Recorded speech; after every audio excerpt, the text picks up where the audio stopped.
Hi, I'm Ralph the Amicis. Welcome to the forecast for 2017 February with Planetary Calendar. So, Chinese New Year has now started. Started last month. Rooster. Very strident year. But now we're in February and things are moving along. Now, remember when you go through the calendar, you will see spots where a letter shows up in the calendar box, and that will relate to a spot up in the forecast. So as you're going through your days, when you see a letter show up, make sure you read the section up in the forecast. And where I'm going to start is with the forecast, because we have the calendar and we have the forecast and we have here the lunations, and that's primarily what I'm working with here. I'm working with the new moon and the full moon and the calendar and the forecast. And also, within the forecast, when I talk about a trine or a sextile or a conjunction, don't figure you will see it specifically marked on the calendar for that day. Because on that day, what it's showing is the precise aspect. In other words, it's the degree, the minute, and the second when those two are in that exact aspect. Remember, these aspects last for weeks sometimes months. And so when I'm writing the forecast, that's what I'm looking at. Whether or not it's precise at that time really doesn't matter. You know, when you go home and you find that there's a bear in your garage, it doesn't matter if the bear is eating the honey or eating the ding-dongs. Doesn't matter. There's a bear in the garage. It's the same thing. We need these big aspects going on. It doesn't matter as long as they're within a certain number of degrees. And we aim for an orb of about 5 degrees, though when we were originally trained, we were looking at about 10 degrees. Now, that's probably because it was before the age of computers, and we couldn't calculate quite as exactly or as easily. Though there's actually an aspect called aspect by sign, like trine by sign. In other words, it's a planet's in Virgo and another planet's in Capricorn. They're trine by sign no matter what the degree is. And that's something that's gone back to ancient times, and it does have significance. So, February 2017. This is a surprisingly lively month for the depths of winter, as Venus leaves dreamy Pisces and follows Mars into Aries. So expect sparks to fly. Whenever you get Venus and Mars together, close in the chart, you're going to get sparks. Now also, Mercury is moving very fast. Mercury does, because we know Mercury goes retrograde 3 times a year, he will slow down, he'll back up, he'll go forward, then when he goes forward, he goes really fast. And when Mercury goes fast, communication projects really move along, okay? But on the 5th, Mercury's not the only player in the game, even though things are moving along on the 5th, okay, and that's B. Jupiter turns retrograde, okay, causing a pause in the long-term planning. So let me look at my chart here, and Jupiter is in, of course, Jupiter's in Libra, right at Spica. We're going to talk about that. So Jupiter turns retrograde at Spica. So in terms of long-range planning, you've been looking out there, looking out there, looking out there, and now you're going to have to pause and say, wait a second, is where we're going supported by where we've come from? You really need to say, are the foundations I've built at this point supporting what it is I want to accomplish? And maybe you'll need to go back and kind of shore up those foundations a bit before you go galloping off, okay? Also, Mercury, who's already moving fast, enters Aquarius on the 7th, okay? Mercury loves Aquarius. This is like taking the kids to their favorite arcade because it's about genius. Mercury's ruled by Virgo and Gemini. In Virgo, Mercury is dutiful and precise. In Gemini, it's quick and smart and engaging. But the exaltation position is Aquarius, where technically you say it's like an honored guest. It means things just go well for Mercury in Aquarius, and it really inclines people who have Mercury in Aquarius natally to like flashes of brilliance. You know, little lightning bolts come down and land in their brains, fully formed into ideas.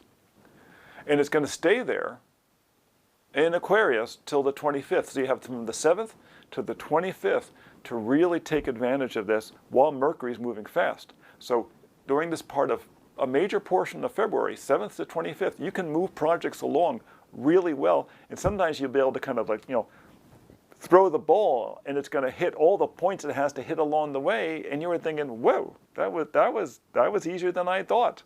If you have applications and proposals you need to make them in that period of time, because they will click. They'll have a higher percentage of chances of clicking, okay? If it's not a good proposal, then, you know, but if it is a good proposal. Now, on the 25th, though, Mercury's going to enter Pisces. And Mercury in Pisces, it's opposite Virgo, the ruling sign, so it's a detriment position. Suddenly, you've been having these fantastic lunch meetings, and you get to the 25th, Mercury enters Pisces, and everyone starts having wine with lunch. And what was a 45-minute lunch meeting turns into an hour-and-a-half discussion about your favorite cat, or whatever, you know, or your most recent vacation. Okay, and this is from the 25th on with Mercury in Pisces. Mercury in Pisces has a dreamy quality to it. Oh, now, we can't have everything our own way, and even though this is a really lively month, it also has 2 eclipses. The other set of eclipses this year are going to be in August. Okay, forewarning. There's one on the 10th and one on the 26th, and they're marked in the calendar as black box days. In fact, let's go right to it. Let's take a picture of that for you. That's the 10th. And that's the 26th. And, you know, a black box day doesn't mean it's all doom and gloom, okay? And in truth, in many ways, these are not especially bad days, but they're pressure days. They're crucial days. On the 10th, for instance, you have Mercury, Uranus, and Neptune all making very good aspects to the moon. And you have a nice sextile going on between Mercury and Venus. So social stuff will really be going well. But that full moon eclipse is just causing so much pressure that, you know, what's a person to do? I mean, there's just a lot of energy around. And at the same time, Saturn, at this period of time, you know, is at the Galactic Center, 25 degrees Sag. And you got, you know, Jupiter at Spica, turning direct retrograde there. So you have kind of big cosmic powers at work here as well. You know, so you may have a sense of there are things, you know, beyond your control going on. You know, remember the movie Out of Africa? She said, you know, her guide would say to her sometimes, "Oh God, Mum Sab, the gods are playing with us."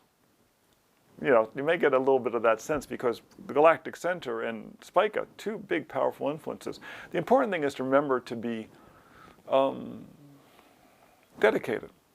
You know, be, you know, true to your goals, true to your ethics, because that's one of the things that Spica is really about. Okay, and we talk about that in the forecast. The 2 weeks between these eclipses, they're very emotional, they're very complex, they're oftentimes disturbing. Chill, okay? If someone, you know, gives you a hard time, you know, let it pass. Be understanding, be patient. It's just 2 weeks. There's also a ferocious, this is a ferocious full moon on the 10th, because it has a Grand Trine in fire signs that are active at the same time. So not only is it a lot of pressure, it's very energized. You know, we came out of that early chart in January, which was very feminine, and now we're suddenly into a very masculine fire energy, okay? The forces of change are storming against imperious, arrogant, traditional seats of power. There may be things going on in the streets. I mean, there may be protests. I mean, has not been unusual of late. But there's a spiritual quality to this eclipse because of that Saturn conjunct the esoterically charged galactic center and Jupiter at the virtuous star Spica. Okay? Because of this retrograde motion, we're going to actually see peacekeepers returning to tasks that they thought were finished. You may actually see troops being sent back into places that were supposedly where the issues were settled. Okay? What you want to do is you want to use that very Spican angelic harmony to negotiate an equitable peace. There is that potential now when you have conflicts in your life to really think of the higher purpose and be willing to deal with all the little nitpicky stuff and work your way through all the details to get to a place that is equitable. Okay, on the new moon on the 26th, another interesting chart, another eclipse. The theme changes completely because now we have a stellium. A stellium is where you have a group of planets all clustered together in the same sign in compassionate Pisces. And you have fiery Mars conjunct very electrical Uranus and Aries. Now, Uranus and Aries has been causing a lot of personal transformation for people for a number of years now. With Mars there, it really heightens that. And you will see some people are just acting out.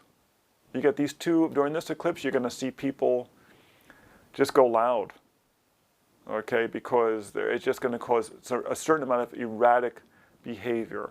You know what you got to tell people? You know, if you see people acting out like that, you said, you need to go home and take a nice herbal bath. You need to go home and have a nice cup of herbal tea. You need to go to the hot tub. You need to go relax. You need to go lay in the sun, if you're in a place where you can do that this time of year. But you really need to say to them, you're not being good enough to yourself. You need to take better care of yourself. One of the things is to get them underwater, because with that much stuff going on in fire signs, you need to cool them down.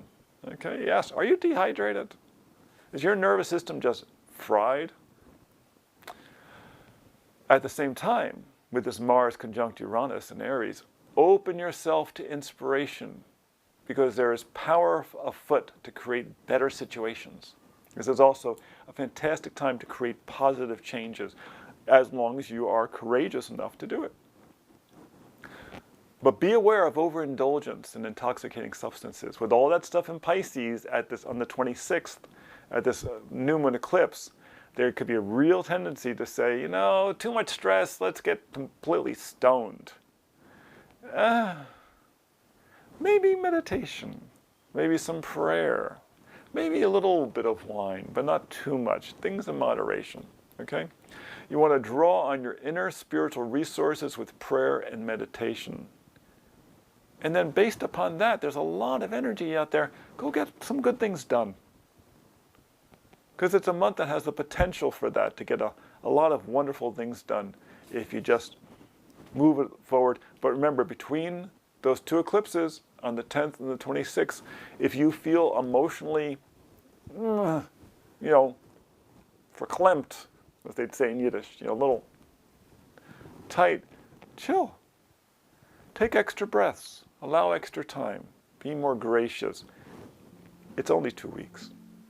So, this is the forecast for February 2017 for the Planetary calendar. I'm Ralph Amicis, one of the astrologers, and come back and see us next month at spaceandtime.com for March.